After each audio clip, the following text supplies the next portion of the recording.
into your eyes is like watching the night sky or a beautiful sun. Essa questão da alegria na vida conjugal é uma coisa que eu tenho observado que vai morrendo com o tempo. Havia tanta alegria quando nós, no início, né, dos nossos relacionamentos, íamos encontrar com a amada, né? Hoje, às vezes, a alegria não, ela tomou lugar, no lugar da alegria, vem as reclamações, aborrecimento. A gente passa, às vezes, 8 horas, 10 horas, sem ver o cônjuge, o marido, a esposa, ou até os filhos. Quando se vê, no final do dia, primeira coisa que nós compartilhamos não é alegria, né?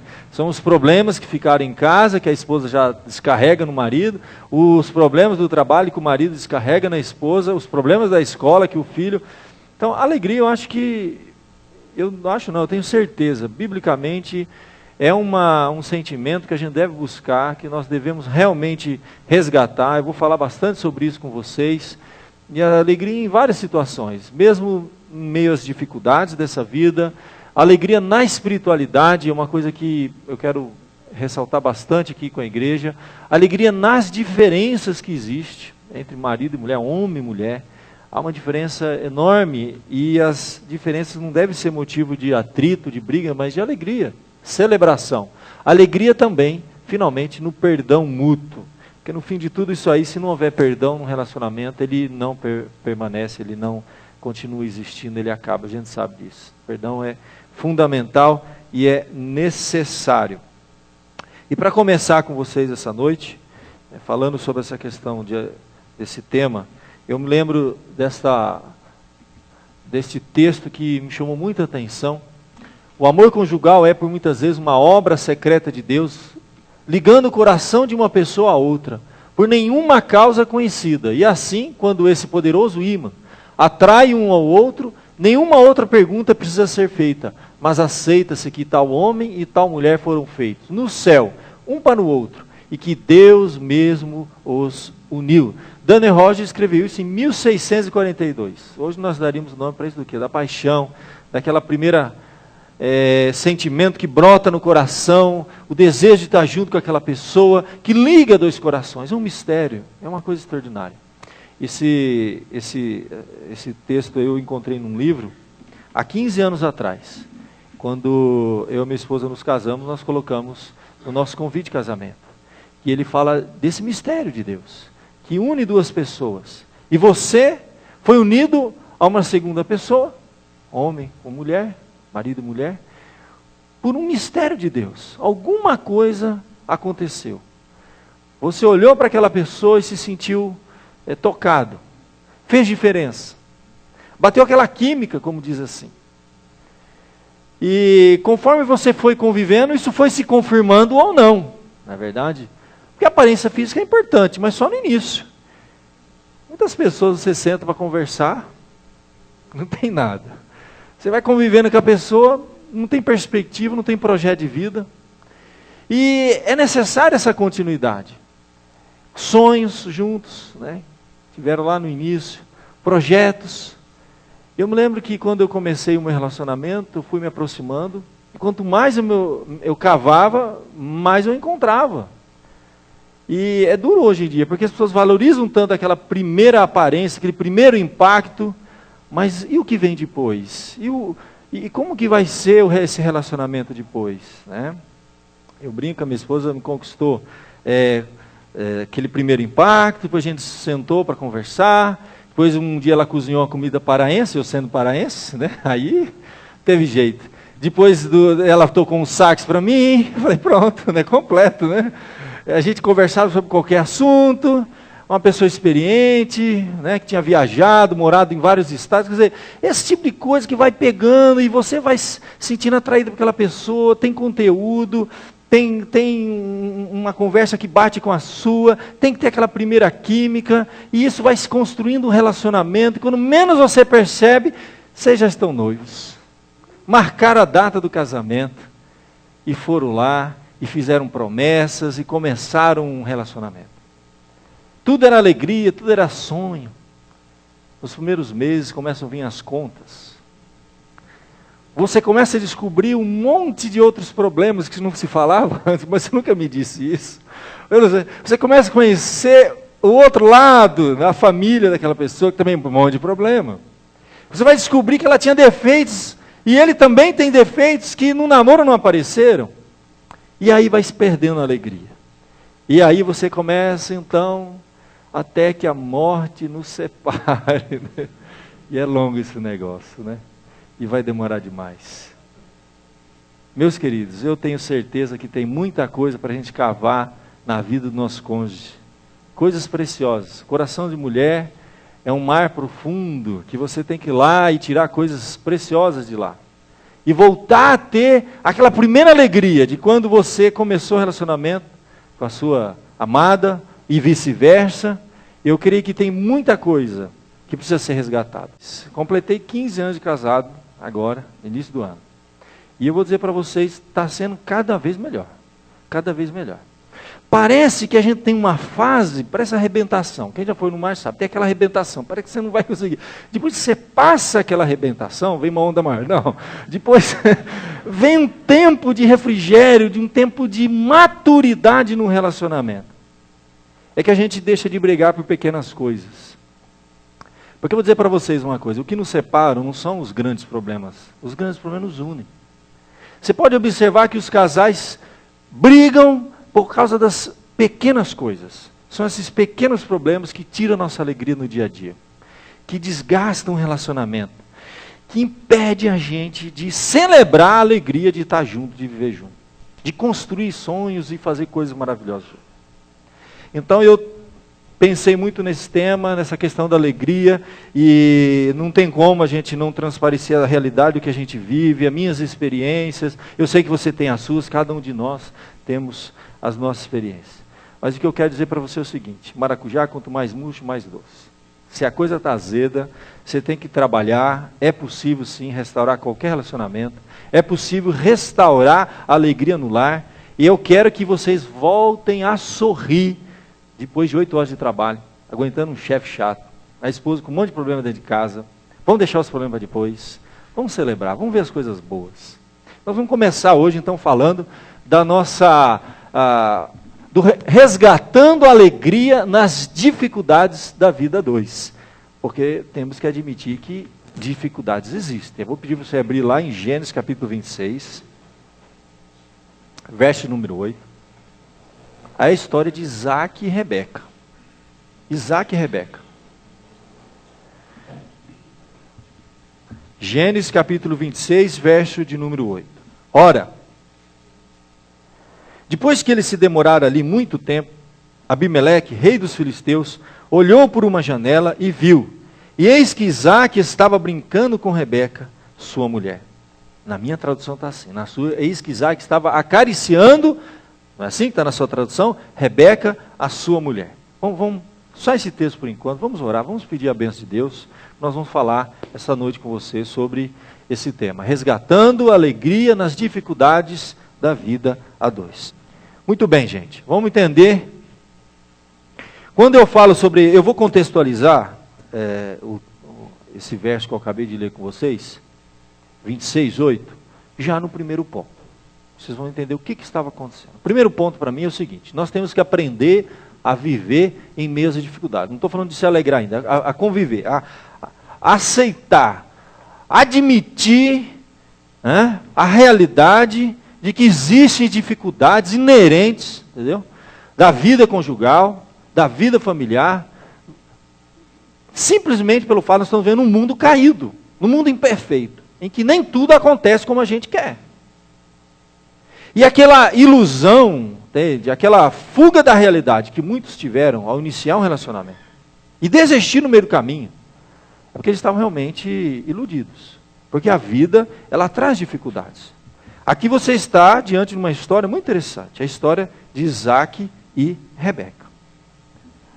Eu não vou puxar muito lá para trás, do início desse relacionamento. Eu vou trabalhar um pouquinho nesse capítulo aqui. Eles estavam enfrentando o que todas as famílias enfrentam, de uma maneira ou de outra, mais cedo ou mais tarde. Dificuldades, adversidades. E esses problemas, muitas vezes, é aí que está o início de um problema que muitas vezes rouba a alegria do relacionamento conjugal. A dificuldade que nós temos de aceitar problemas. Sobrevindo fome à terra.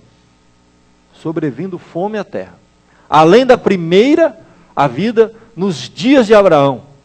Foi Isaque a Gerar, avistar-se com Abimeleque, rei dos filisteus. Então já começa por aí, gente.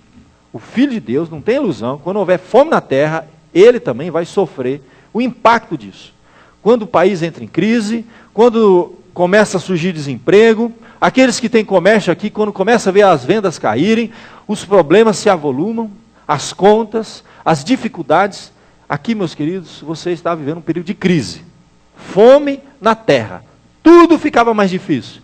Tudo ficava mais caro. As pessoas tinham que mudar de uma cidade para outra atrás de comida, para poder sustentar seus familiares. Então, sobrevindo fome à terra, Isaque foi impactado pelas adversidades, pelas dificuldades. E assim ele foi até Gerar, se ver com Abimeleque, rei dos filisteus. Essa questão da dificuldade, principalmente para nós aqui no mundo ocidental, isso é um problema, gente, mas é um problema que eu vou falar, tem sido raiz de muitos outros problemas, e você vai ver como isso tem tudo a ver com o que eu vou falar aqui da vida conjugal. Nós crescemos numa cultura católico-romana, nossos queridos, muitos de nós aqui, a maioria de nós aqui, crescemos, e você tem que admitir que há algumas crenças, né, que nós trouxemos de lá. Que diante de adversidades, diante de dificuldades, diante de problemas que você enfrenta, aquele sentimento de culpa, aquela associação de castigo, isso está lá, está embutido lá. Com o surgimento dos pentecostais, isso aflorou um pouco mais. No meio pentecostal, há uma polarização muito grande dessa questão. Tempo de bonança, tempo de fartura, está totalmente associado com bênção de Deus. E tempo de dificuldade, de adversidade, está associado com maldição de Deus. Isso veio caminhando do pentecostalismo e tomou proporções únicas na história do cristianismo desses 2000 anos, no neopentecostalismo. Nunca na história do cristianismo, especialmente em países da América Latina como o nosso, a fé evangélica é uma fé impregnada de uma polarização, em que você ter sucesso financeiro, sucesso na sua carreira, a sua empresa prosperar, isso é bênção de Deus. E você passar por adversidades, quando entra a crise, os problemas, isso é maldição. E nós não percebemos, gente, isso está formatando a fé das pessoas. E mesmo nós, presbiterianos, que temos uma consistência teológica, não tem nada a ver com esse negócio, uma profundidade tremenda que nós temos, muita teologia que nos ajuda, nos auxilia nessas horas, que não deixa a gente cair nessa heresia, que é autodestrutiva para a nossa fé, mas mesmo assim eu percebo cada vez mais como que nós presbiterianos estamos engolindo essa propaganda. Quando nós ligamos a televisão, todo dia você vê pregadores falando. Eu falo 1 hora aqui e você vai ter centenas de horas falando lá em casa isso. Você precisa ter sucesso. Você tem que ser bem sucedido, porque a bênção de Deus está aqui. E hoje já não é mais pela culpa, que muitas vezes era usada no passado, mas pela ambição que as pessoas são fisgadas nesse anzol e presas a essa mentira. A ambição de ficar rico, a ambição de ter sucesso.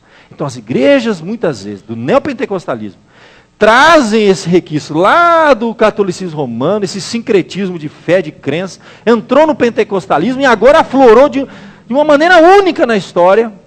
E é exclusivo nosso isso é dos países como os nossos aqui, entendeu? Terceiro mundo. Isso é da América Latina.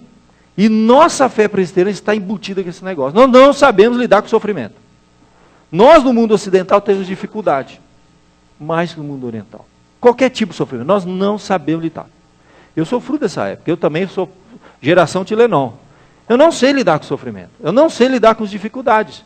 Eu me coloco também como a nossa geração. As dificuldades fazem parte. Eu fiquei impressionado outro dia. Você sabe que existe uma reunião mundial de Lausanne, na Suíça, e teve agora há pouco tempo outra, com representantes do mundo inteiro, mais de 4.000 líderes, de todos os países, continentes, da fé bíblica, fé coerente, evangélica, não essas coisas que a gente vê por aí, e tratar de vários assuntos. Dentre eles, foi abordada a questão dessa grande reunião mundial, já teve várias, foi tratada a questão da igreja perseguida. Nós tivemos agora, domingo passado, eu não abordei isso porque eu vou trabalhar numa série, é um assunto tão complexo, mas que vai nos ajudar bastante. Foi o DIP, que é o Dia da Igreja Perseguida. E lá, os líderes, né, das igrejas no mundo ocidental, Europa, América, as Américas do Norte e do Sul, discutindo uma maneira de impedir qualquer tipo de perseguição. E discutindo lá então um meio, seja político, seja pela força do homem, de impedir que haja qualquer tipo de perseguição. E lá os líderes ocidentais discutindo esse assunto, era a pauta da reunião. Se levantou um homem, lá do Oriente, e pediu a palavra. Quando ele pediu a palavra, ele disse assim: vocês estão todos errados. Mais ou menos isso resumindo, né? E ele começou a falar, isso é incompatível com a Bíblia. Esse não é o projeto de Deus. E aí ele contou a história dele. Ele era um muçulmano convertido ao cristianismo. E o que está acontecendo lá nos países muçulmanos? Nós estamos vendo gente sendo executada, enforcada, perseguida o tempo todo.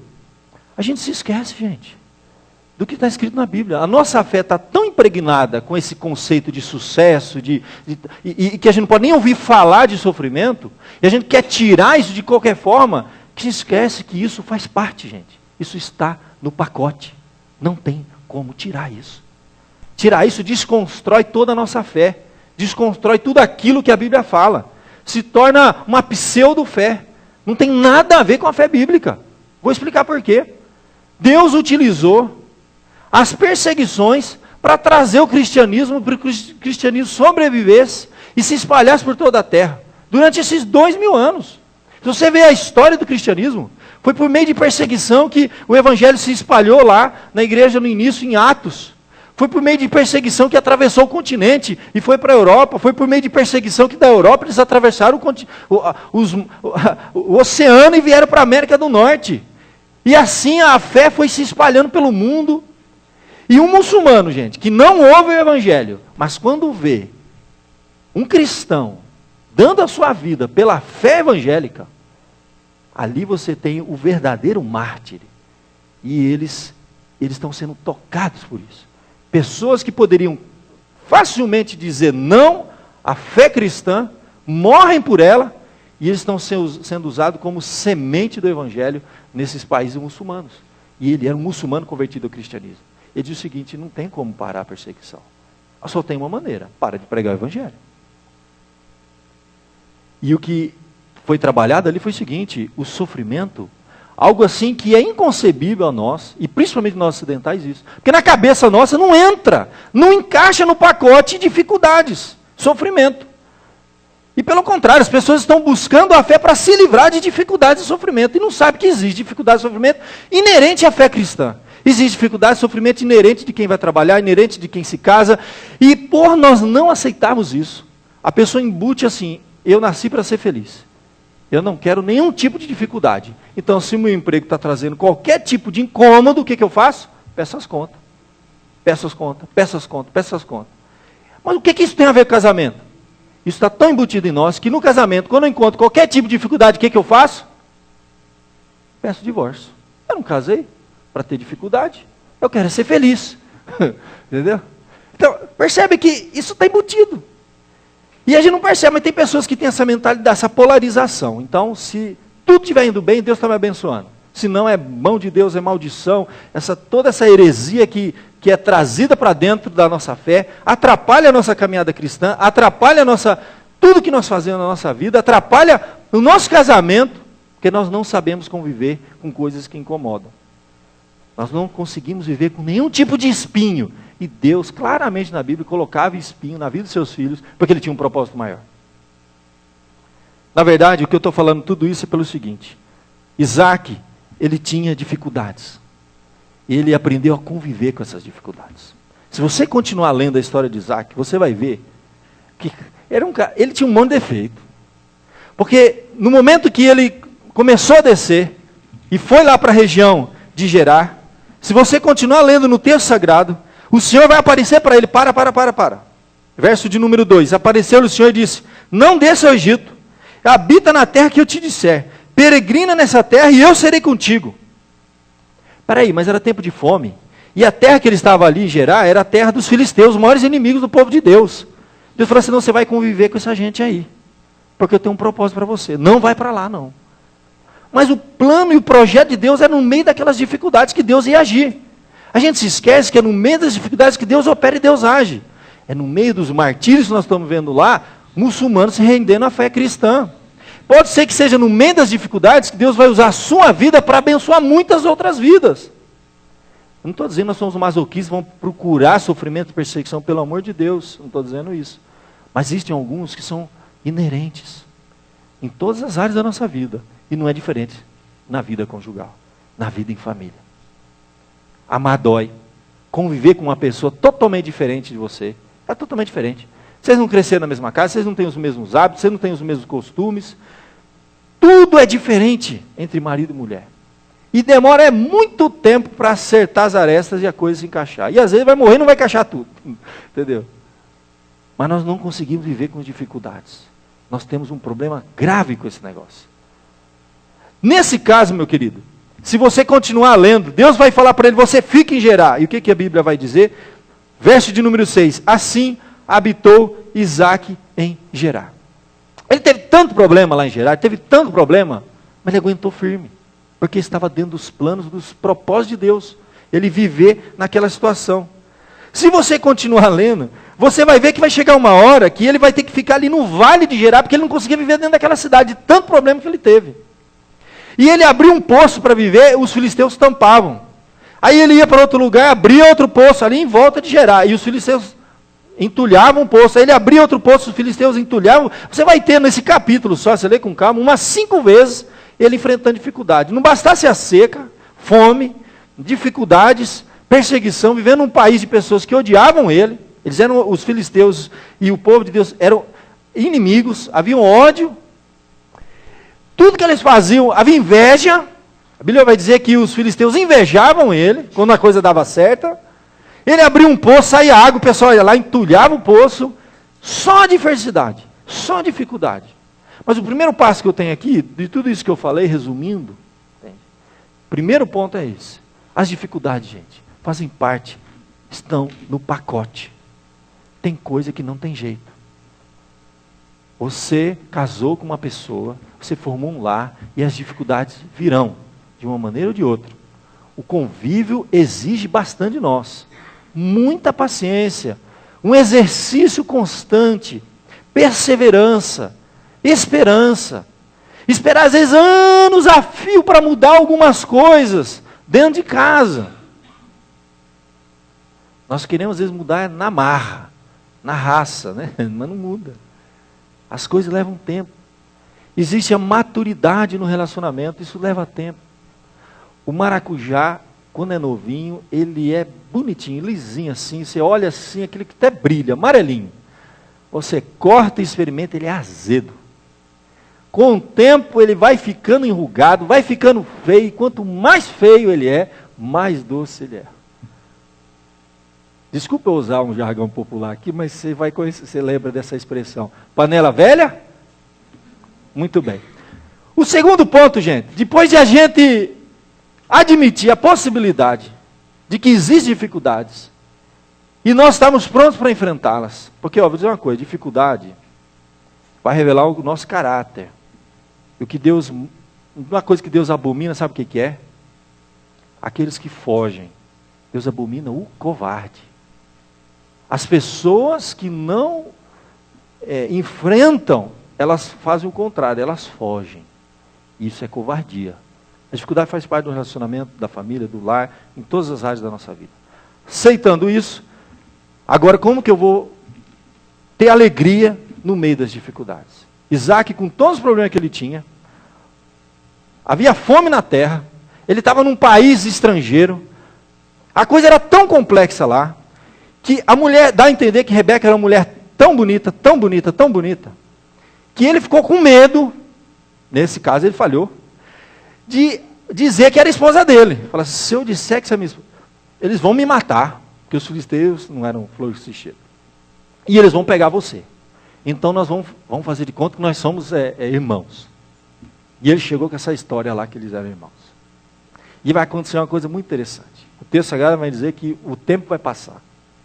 E eles não conseguiram esconder a alegria que eles tinham no relacionamento. E essa alegria aflorou até que o próprio Abimeleque, que era o rei dos filisteus, um dia, sem querer, olhou e viu os dois e falou, vocês não são irmãos não. Tem alguma coisa entre vocês dois, além de ser irmão. Não? E aí o texto traduz como carícias na sua língua, no nosso português. E é muito interessante isso, aprendendo a se alegrar em meio às dificuldades. Apesar de todas as dificuldades que você enfrenta, lutas, muito bem. E aí, pastor, vou viver chorando porque a vida tem problemas e eu tenho problemas. E os problemas existem, é fato. Existe desemprego, existe filho rebelde, existem problemas de enfermidade, problemas de dinheiro. Faz parte. Mas o que me chama a atenção é que mesmo Isaac, ali refugiado, vivendo num país estrangeiro, com pessoas ruins, difícil a situação, a Bíblia nos fala que tendo Isaac permanecido ali por muito tempo, Deus falou para ele, fica aqui. É mais fácil ir para o Egito, aqui é complicado. Mas parece que Deus tem essas coisas que a gente não entende, né? Por que Deus permite que aconteça isso na minha e na tua vida? Tem as explicações heréticas, que veio caminhando o catolicismo, pentecostalismo, neopentecostalismo, pode ser que alguns de vocês tenham.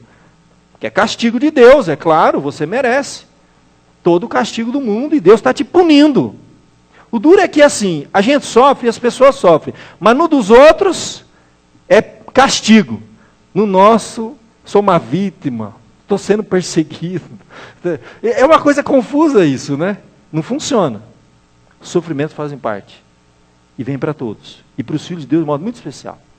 Mas ele não se deixou levar por isso. Não é desculpa que o emprego seu te estressa para você chegar em casa e descarregar na esposa. Não é desculpa que o trabalho da mulher é estressante para ela se tornar um limão azedo, impossível de se conviver. E eu acho lindo esse texto, porque tendo Isaac permanecido ali muito tempo, Abimeleque, rei dos filisteus, olhando da janela, ele dá uma olhadinha assim, mas para ele não são irmãos, viu que Isaac acariciava Rebeca, sua mulher. Aí que vem uma coisa interessante. E eu vi uma preleção falando dessa palavra, e ele usou outra tradução, fui pesquisar. Você vai ver que tem uma outra tradução, muito parecida, que diz que viu Isaac estava brincando com Rebeca, sua mulher. Eu falei, mas que história é essa? É uma diferença enorme de brincar e acariciar. E eu fui lá na raiz, no original, no hebraico. E na palavra hebraica me chamou mais atenção ainda o negócio. A palavra usada aqui, que Isaac estava brincando ou acariciando, é exatamente a mesma raiz da palavra Isaac. E o que significa Isaac? Alguém lembra? O que significa a palavra Isaac? De onde surgiu esse nome? Deus prometeu para a mãe de Isaac, já era velhinha, Sara, que ela ia ter um filho. E o que ela fez? Quando o anjo lá falou para Abraão, não, sua esposa vai ter um filho. Imagina uma velhinha, 90 e pouco. Dizer para a dona Dulce que ela vai ter um filho. Você vai rir, né? Naturalmente, né? Ela vai, peraí. Para a dona Maria Hernandes, 90 e poucos anos. Dona Maria Hernandes, aparece um anjo para ela, a senhora vai ter um filho, viu? Daqui a 9 meses ela vai dar uma risada. Você está brincando comigo? Não, eu estou dizendo, a revelação de Deus, você vai ter um filho. E deram risada. Na verdade, ela riu. E aí o anjo falou assim, e por que a sua esposa está rindo? E ela nem estava no recinto, ela estava do outro lado. Aí ela, estão me ouvindo aqui, ó. Por que a sua esposa está rindo? O nome dele vai ser Riso. Mais ou menos isso. A palavra Isaac significa isso. E ela ficou com esse negócio. De repente, ela está grávida. Passou 9 meses, nasceu. E tem gente que guarda só o lado negativo. Agora, que humilhação, essa mulher vai ficar carregando um filho chamado Riso, né? Porque porque agora ela riu do anjo que falou que humilhação, o riso está crescendo. Olha que humilhante esse negócio. Não, gente, não. Com Deus não é assim que funciona, porque Deus transforma o mal em bem. Quando o menino nasce, ela vai rir. E vai dizer, ele vai chamar riso mesmo, mas ele vai chamar riso porque Deus me deu alegria de novo, Deus me fez rir novamente. Percebe? Deus mudou. A palavra é a mesma. Isaac significa riso. E esse nome é interessante que vai haver muitos trocadilhos com essa palavra riso, que é Isaac. Naquele lar de Abraão e Sara, Isaac era pequeno, antes disso, Abraão fez uma besteira, porque Deus falou para ele assim, ó, você fica tranquilo que você vai ter um filho. O filho demorou, o que ele fez? Foi ter uma filha que era escrava. Naquela época era um costume na terra dele, Ur dos Caldeus, encontrar documentos lá da origem dele, que o povo de origem dele era costume fazer isso. Mas Deus falou, você não vai fazer isso, filho. Você aguenta firme que eu vou te dar um filho. Mas ele foi lá e buscou os costumes dos pais dele, teve um filho com Agar. O filho nasceu, se chamava Ismael. Ismael, então, era filho da escrava, era o bastardo, vamos dizer assim, vai? Era o filho da escrava. E depois de muito tempo, Deus deu que a promessa deles cumpriu, nasceu Isaac. Só que Ismael sempre era mais velho que Isaac. E vai ter um momento em que a mãe vai olhar e vai ver o Ismael tirando sarro, debochando de Isaac. E eu fui ver a origem da palavra. Ele estava isaqueando com Isaac. É a mesma palavra. Só que conforme a terminação, muda o sentido negativo ou positivo. E também muda a intensidade. Então a palavra Isaac significa fazer gracejo, alegrar, brincar literalmente com a pessoa. Mas pode ter a conotação negativa, que é debochar da pessoa, zoar, vamos falar no português mais comum aqui, zoando com a pessoa. E Sara falou assim, olha aí, ó, o Ismael está fazendo bullying com meu filho aí, ó. Está zoando com meu filho, manda embora essa empregada aí, porque vai dar problema, manda embora. Houve um problema, e aí Agar teve que ir embora, e levou o Ismael, e é uma outra história longa que eu não vou entrar aqui. E essa história desse menino deve ter sofrido muito bullying, provavelmente, porque na escola, tudo não é tirar uma dele, ó o menino riso, sorriso, risonho, deviam ter muita coisa. O fato é o seguinte, ele cresceu com esse negócio. Estava agora casado com Rebeca, enfrentando a adversidade, passando pelos mesmos problemas que o pai dele havia passado lá atrás. Porque a Bíblia diz, da mesma maneira que houve fome na terra na época de Abraão, agora ele estava vivendo também problema, mas ele estava numa família que sabia enfrentar problema. Os pais ensinaram ele a encarar os problemas de frente, não fugir, não ser covarde. E Deus falou, filho, fica aí em Agar, fica aí em Gerar, que você vai cumprir os meus propósitos aí. Ele ficou. E o tempo foi passando. E ele não conseguiu disfarçar, apesar de todas as adversidades. A Bíblia diz que ele, Isaac, literalmente falando, no português, na língua hebraica está assim, isaqueava, é a palavra hebraica, está lá, com Rebeca, sua mulher. E o que é esse isaquear? Era uma brincadeira, um gracejo, fazia ela rir. Ele fazia alguma coisa que ela... Eu não sei se ele estava fazendo cosquinha nela. Mas era algo que Abimeleque olhou e falou assim, não é comum dois irmãos fazer. Porque o termo ali, o verbo, então é a mesma palavra, só que no substantivo é o nome próprio, Isaac. O verbo, então, é uma expressão, algo que ele fazia, praticava com ela. Só o marido fazia na mulher, mas fazia ela rir. E me chamou a atenção, porque eu fiquei pensando, como é que um cara viver tudo que esse cara está vivendo de problema, ele está ali disfarçado, pode ser perseguido, com medo de ser morto, a situação, refugiado num país estrangeiro, mas ele não perdeu a alegria da vida a dois. Ele ainda fazia Rebeca sorrir. Pensa comigo, gente.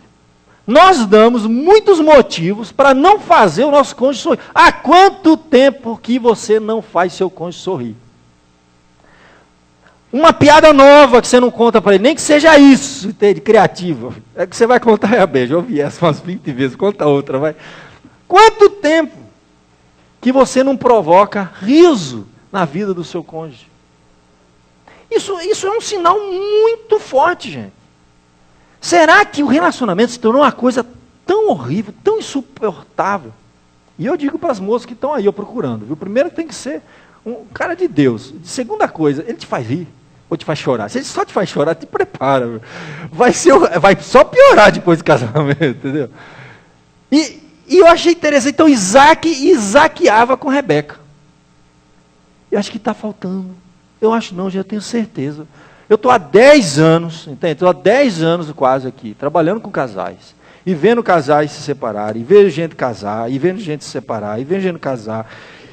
E eu vou ver, eu chego perto do relacionamento. Gente, é assim, o camarada quando está longe da esposa, é risonho. Ele é brincalhão. Ele é descontraído. Ele conta piada. Ele faz. E ela também, quando está longe dele, sabe? Ela é diferente. Sabe? Na reunião das mulheres, ela é alegre, ela é disposta, ela não reclama de nada, ela só agradece. Rapaz, mas quando os dois se encontram, parece que uma nuvem assim negra para sobre o casal. O rosto se fecha, a fisionomia, todos os problemas de 30 anos acumulados e mal resolvidos, parece que estão ali. No rosto da pessoa, parece que vai sair faísca, vai raio, é um negócio. E devia ser o contrário, né? Gente, não é fácil você viver com a mesma pessoa, 10, 20, 30 anos. Não é fácil. Nós estamos começando um abordar de leve, a coisa vai se aprofundar, nós vamos falar de questão de perdão, nós vamos nos aprofundar. Gente, para você conviver com uma pessoa diferente de você, que você já errou com ela muitas vezes, ela errou com você, muita coisa, tem história. Já comeram uma saca de sal, como diz, né? Tem que comer uma saca de sal para conhecer. Conhece essa história, né? É convia muito tempo, porque sal demora. Rapaz, você compra 1 quilo de sal, não demora para acabar na sua casa? Então, uma saca de sal. Muitos anos de convivência. Um conhece muito bem o outro, sabe dos defeitos, das qualidades. Só que nós esquecemos das qualidades. Nós já não fazemos mais o cônjuge rir, sorrir, gracejo. Rapaz, era um negócio que a gente fazia. Porque o camarada, ele ficava, quando estava começando a namorar, ele queria impressionar. Ele queria ser uma pessoa alegre, uma pessoa descontraída. Mas depois que casou, ele não se preocupa mais com isso. Será que quando nós temos um problema, nós pensamos, oramos a Deus, falamos, como que eu vou levar esse problema? Como que eu vou abordar isso com o meu cônjuge? Para aborrecê-la ou aborrecê-lo o mínimo possível. Me dê sabedoria. Nós só levamos problemas. E muitas vezes, nós, marido e mulher, somos aqueles que mais provocam sentimentos extremos na vida do outro. Você pode ver. Mais do que o marido e a mulher, é a sogra e o sogro dos dois lados, que é o pai e a mãe. Porque quando toca o telefone, o pai e a mãe falam alguma coisa, mexe com o cara, ele está lá, 3 cômodos, o que é que a sua mãe disse? O que é que seu pai disse? Tirou os pais, a pessoa no mundo que mais mexe com você é a sua mulher. Você sabe disso. E a pessoa no mundo que mais mexe... E essa capacidade de nós expressarmos os nossos sentimentos para a pessoa que nós convivemos, deveria ser canalizada e usada para o bem. O que você fala tem um peso dentro de casa. O que você fala tem um peso. O que você faz tem um peso. A maneira de agir... Tudo que nós fazemos dentro de casa, a pessoa mais afetada vai ser o nosso cônjuge. Então nós devemos pensar 1000 vezes antes de falar qualquer coisa para o cônjuge. E devemos procurar, intencionalmente, promover alegria no coração do cônjuge. Eu acho que é uma coisa que está faltando. Em muitos casamentos. Aquela cara fechada. Né? Sai aqui da igreja. Já começa a falar dos problemas. No caminho daqui, eu tenho certeza que tem muita gente agora. Bom, isso é a experiência de todo mundo, né? Já começa a falar dos problemas. Amanhã, nós temos um grande problema para resolver. Ai, Jesus, e agora? Sai do culto. Né? Nosso filho, problema na escola. O banco. Né? E o trabalho. Fale uma coisa boa. Filho. Eu falei que a nossa geração, uma das coisas mais fortes que a gente vê é a covardia, porque foge. Não enfrenta problema. E a segunda coisa, sabe qual que é? Que é uma marca da nossa geração? Ingratidão. É ingratidão, porque são duas irmãs, né? A covardia, a pessoa foge de tudo que é problema, não tem coragem de enfrentar. E é ingrato com tudo, porque está sempre reclamando de tudo. A ingratidão é a murmuração. A ingratidão produz um sentimento, uma expressão que é murmurar. Gente, murmurar é pecado. E às vezes a gente murmura para as pessoas que nós mais amamos. Tudo bem, a gente tem que compartilhar os problemas com nossos familiares. Mas só problema. As piadas a gente conta lá no trabalho. Né? As coisas, testemunho bom, conta na igreja. Mas dentro de casa, a murmuração. Isso é ruim, isso mata qualquer... Não tem relacionamento que sobreviva a isso. E eu gosto desse texto, gente. Abimeleque, rei dos filisteus, olhou por uma janela. Eles não estavam ali se exibindo. Eles não estavam ali posando para tirar uma foto na revista Caras, que é o casal do ano, modelo. Eles estavam escondidos, não tinha ninguém. Só os dois. E havia ainda essa alegria de conviver junto. De passar por cima, eu sei que tem um monte de problema, nós estamos aqui num país difícil. Rebeca também tinha que ter um pouco de espírito, né, positivo aí, porque está difícil, Isaac. Casei com você, que você me dá, olha aí, ó. Estamos passando fome, dificuldade, né? Estamos enfrentando uma crise num país cheio de gente que não gosta de nós temos que esconder o nosso casamento. Quantas tensões, gente. Aquele casal poderia transferir um para o outro ali. Quantos motivos eles podiam ter para dizer, não estou bem hoje. Nem fala comigo. Hoje eu não estou bem. Está difícil viver aqui. Fica na sua aí. Eles tinham razões mais do que suficientes para serem tensos. Né? A situação era tensa. O momento era crítico. A vida estava em risco de Isaac.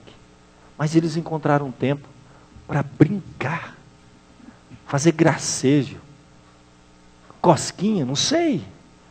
Ele fez alguma coisa. Que quando Abimeleque olhou, vocês não são irmãos, não. E o Abimeleque vai chamar ele e falar, oh, rapaz, que negócio é esse? Você vai falar que ela é tua irmã? E se algum homem pega ela? Olha o rolo que vai dar esse negócio. E aí o Abimeleque vai falar assim, olha, enquanto Isaac viver aqui, ninguém vai tocar nele, na esposa dele. Se alguém tocar na esposa, vai morrer. Deus transformou o mal em bem. Aquela situação crítica se tornou, agora está blindado. O rei falou, ninguém toca minha mulher. Devia ser uma mulher muito bonita, Rebeca, porque eles tinham medo de perder. E assim nós vemos Deus transformando o mal em bem, e eles aprenderam a se alegrar em meio às dificuldades. Tem muita coisa para falar, vamos ser um mês inteiro para nós abordarmos aí esse assunto, mas eu quero fechar com você e dizer uma coisa aqui. Como você tem enfrentado as dificuldades no contexto da família? Da mesma maneira que você planeja, você está irritado, tenso, no trabalho, e a gente vai tratar do problema na pior hora, da pior maneira, e a gente até calcula, não. Nós deveríamos realmente planejar o que nós vamos falar, e a maneira que nós vamos compartilhar, e a maneira que nós vamos provocar, quem sabe, não só choro, tristeza, problema, que a vida está cheia, alegria para a vida do seu cônjuge. Não tem nada melhor do que você conviver com uma pessoa alegre do seu lado. E se a pessoa não é alegre, se pergunte se quando você a conheceu, ou o conheceu, ele era alegre. Depois de conviver com você, é que se tornou esse azedume. Você está convivendo aí. Quem sabe a culpa não é minha, né? A gente tem que assumir. Meia culpa. Eu não faço nada para alegrá-la. Eu só aborreço. E só falo coisa que irrita. Quem sabe a gente pode encontrar um caminho para promover a alegria, mesmo no meio das dificuldades. Onde está a sua alegria? Aquela alegria dos primeiros dias de namoro, de casamento, no início. Lavava a louça junto. Aquele convívio gostoso, aquele ambiente agradável. Muitas vezes ele foi embora. Vamos rever este assunto em nossos relacionamentos. Eu creio que todos nós aqui, como eu li certa vez num livro, Adão Carlos Nascimento, e ele dizia assim, que não existe casamento tão ruim que não possa ser restaurado. E não existe casamento tão bom que não possa ser melhorado.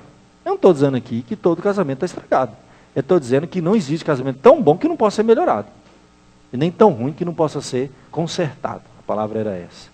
Eu tenho certeza que nós sempre podemos melhorar muito. Vamos fechar os nossos olhos, enquanto nossos irmãos venham à frente, e vamos pensar com muito carinho essa questão da alegria, de provocar risos mesmo, uma coisa, ser mais leve, sabe? Chegar em casa e falar, pai, me ajuda, Deus, a trazer alegria para dentro da minha casa, a ser uma pessoa mais leve, menos ranzinza, menos rabugento, né? Reclamar menos, murmurar menos, agradecer mais. Elogia a tua mulher. Fala que ela está bonita. Olha, não tem nada que agrade mais a mulher dizer que ela está bonita. Aí, pastor, mas ela não está. Meu irmão, profetiza. Vou falar igual o pastor Cláudio. Profetiza pela fé, meu irmão. Você olha para ela como você está linda hoje. Ela vai ficar bonita, entendeu? Como você é agradável. Elogia, mas não é. Mas profetiza pela fé, meu querido. Provoque risos na pessoa que com você convive. Que isso aí vai ser bom para você mesmo. Vai refletir coisa boa para você. Porque a gente sabe, ação e reação, né? A gente dá uma patada, leva 5 depois, né? Mas vamos fechar os nossos olhos, vamos falar com Deus e vamos pensar nesse tema que nós acabamos de falar com vocês agora.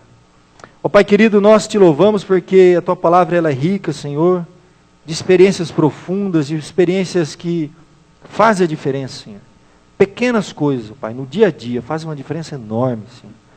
Aqueles grandes problemas nos unem, mas os pequenos nos dividem, ó Pai. Às vezes são dias, semanas, meses, Senhor, de desgastes desnecessários, de tensões dentro de casa, Senhor. Isso reflete nos filhos. Isso acaba, Senhor, com a gente, desgasta a gente demais. Isso deixa, ó Pai, amarguras, cicatrizes profundas, Senhor, se não tratado a tempo. Eu peço em nome do Senhor. Tu conheces, ó Deus, cada casal, cada família aqui, Senhor. Os problemas são reais, eles existem, fazem parte, estão no pacote, Senhor. Mas que esses problemas, essas dificuldades da vida, Senhor, não sejam determinantes, Senhor. Não sejam eles que venham determinar o nosso humor, nossa maneira de ser, ó Pai. E muitas vezes nos endurecendo, nos embrutecendo, ó Pai. Que o convívio na nossa casa, Senhor, nos lares aqui, Senhor, representados, sejam agradáveis, ó Deus. Que as nossas palavras sejam, como diz a Tua palavra mesmo, Senhor, sejam salgadas, no sentido de produzir vida, Senhor. Que elas edifiquem e não destruam, Senhor. Que elas tragam alegria e não tristeza, Senhor. Usa, ó Pai, os nossos lábios, as nossas atitudes, o nosso comportamento, para transmitir coisas boas para aquela pessoa que nós mais amamos, Senhor, ou deveríamos mais amar. Transforma a nossa vida, Senhor, o nosso coração, os nossos sentimentos, ó Pai. Cura a nossa alma, Senhor. E ao longo dessas séries, ó Pai, desta série, de todas as mensagens dessa série, abordaremos o perdão, abordaremos a espiritualidade, Senhor, as diferenças inerentes do homem e da mulher, e que tudo isso, ó Pai, possa provocar em nós, ó Deus, alegria, não aborrecimento, tristeza. Limpa o nosso coração, cura a nossa alma e abençoa-nos essa noite. É o que eu te peço e te agradeço, em nome de Jesus. Amém.